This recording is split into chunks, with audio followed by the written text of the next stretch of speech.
everybody, this your girl Camille Tashay. I am back with another YouTube video, and today we are going to be talking about how I got started in real estate and why. If you want to know more about how I got started and how you can get started as well, stay tuned and continue to watch. Also be sure to subscribe to my YouTube channel and thumbs up this video if you thought it was great.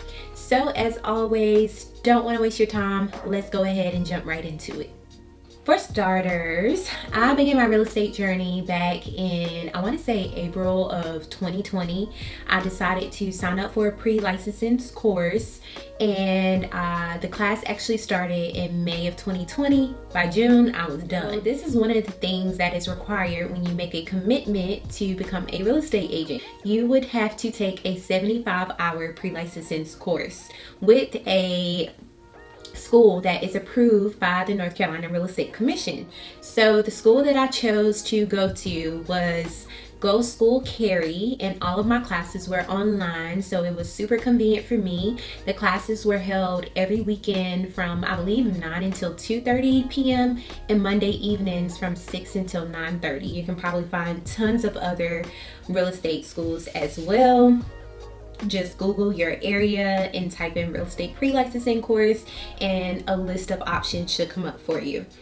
Next, I've been getting questions about what instructor did I have. So when I went to Go School Cary, my instructor was Candace Ellis, and she was absolutely amazing. I absolutely loved Candace, but there's a lot of amazing instructors. So honestly, like I said, just go off of the reviews and go from there. But honestly, with me, like, yes, I feel like the instructor is important, but I always have taken my education into my own hands. So even if there wasn't an instructor that I was particularly fond of in the past, I'm responsible for pretty much my own learning and my education. So I just had that go-getter mentality that I was going to pass. So that's just me. So anyways, how I got started in real estate was pretty much, I got laid off back in March in the hospitality industry in COVID, and I decided what industry could I see myself in,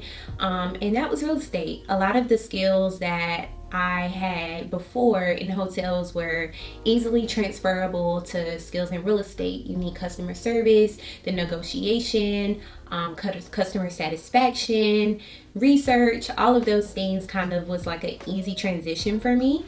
And I have a lot of my colleagues that graduated from hospitality as well who have decided to pursue a career in real estate. So look at that, hospitality to real estate. I'm not going to say it's an easy transition, because with any career change, it's a lot of information that you have to learn. There's a lot of knowledge to absorb. But for me, that's kind of how I got started. And what piqued my interest as well was the stability of real estate. People always need a home. People are always going to need a place to stay. So that's like an industry that is need-based. And I wanted to be a part of something that I am making a difference in the lives of others and being impactful here on this earth. Not only that, as a real estate agent, you have the flexibility of kind of being your own entrepreneur, which I love. I've done many entrepreneurship things in the past, and being in real estate, you really have an opportunity to, you know, release your inner creativity and come up with marketing game plans and prospecting and, you know, your whole business format and layout. So I really like that part of real estate as well. And the option to work your own hours. You honestly get what you put in. So the more work you put in, the harder you work, the more that you will reap from your seeds that you have sown. So that's kind of how I got started in real estate and my background and things like that. But think about your why. Why do you want to get into real estate? What's going to be your why and the reason that you wake up every day to continue to hustle hard and accomplish your goals and sell that first home or help that buyer get their first home? So I'm super excited that you have taken this first step, because honestly, watching my video is proof that you are interested. So I know you guys got it in the bag. You're already kind of doing your own research. Other questions that I have gotten from people is, was the exam hard?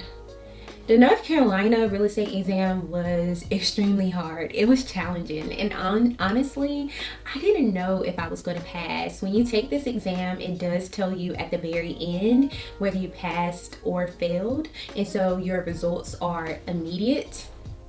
But yes, it was hard. I studied a lot leading up to the exam, and I actually did pass the first time around. I have another video that I just made recently explaining some of the study tools and resources that I used to pass on the first time around. So go ahead if you have time and watch that video, and maybe some of these same resources will help you out as well. Other questions I got is like, what should I study on the exam? And I know this sounds like touche, but like literally everything. I placed a lot of focus on agency, contracts, some of the math, definitions, and fair housing. So if you're even thinking about getting into real estate and maybe you haven't signed up for a pre-licensing course, some of this information is already readily available online to where you can begin studying prior to even signing up for a pre-licensing course. Like literally look at one of my last YouTube videos on study tools and resources, because a lot of those study tools and resources are available online on YouTube, on your iPhone or Android app system, and you can go ahead and start studying prior to actually enrolling in a pre-licensing course. I had another question someone asked me, was vocabulary a big deal on the exam? Yes. Like most of the questions will have vocabulary inside of the question, or it will straight out ask you like a vocabulary term, or it will just be like in the options. So knowing the vocabulary is very important. And also, when you have taken like all of your pre-licensing courses and the next step is pretty much signing up to take the NC real estate exam. After that, after you pass, you're officially licensed in the state of North Carolina to practice after signing on with a broker. So you do have to find a brokerage to work with. I'm in the Raleigh area. There's a lot of brokers, broker firms to work with in this area. So many that it would be too long of a list to name. I'm with Keller Williams, and I'm out in the Wake Forest location, but literally you have to do your own research and what broker you want to work with and things you want out of it. And you can interview with a lot of brokerage firms once you have your real estate license. And so that is going to be up to you, and that's pretty much how you get started. It's really easy. So first, make a decision. Once you have made a decision, you will sign up for your pre-licensing course. It's 75 credit hours. Once you have done that, you will pass that course in that class. Once you have done that, you're going to sign up for the state board exam, and you'll pass that.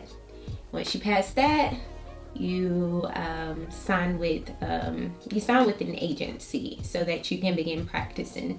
So that's literally it. It's not that much to it. I think the main thing that scares people, is the exam. And so like I said, I've already created a YouTube video on study tools for that, and also the cost is a lot. I've also created a YouTube video on how expensive it is as well. So be sure to subscribe to my channel and watch those prior videos to get a deeper understanding of everything that is associated with being a real estate agent. So that's pretty much it for today. Thank you guys for watching this YouTube video. I hope you gained some insight on what to expect when you make a decision to become a real estate agent. Everybody's path is different, but if you have any questions, I'm here for you. Let me know if I could be a resource, and I am wishing you well. Until next time, be sure to subscribe to my YouTube channel and thumbs up this video if you enjoyed it, and I'll see you guys the next time. Take care.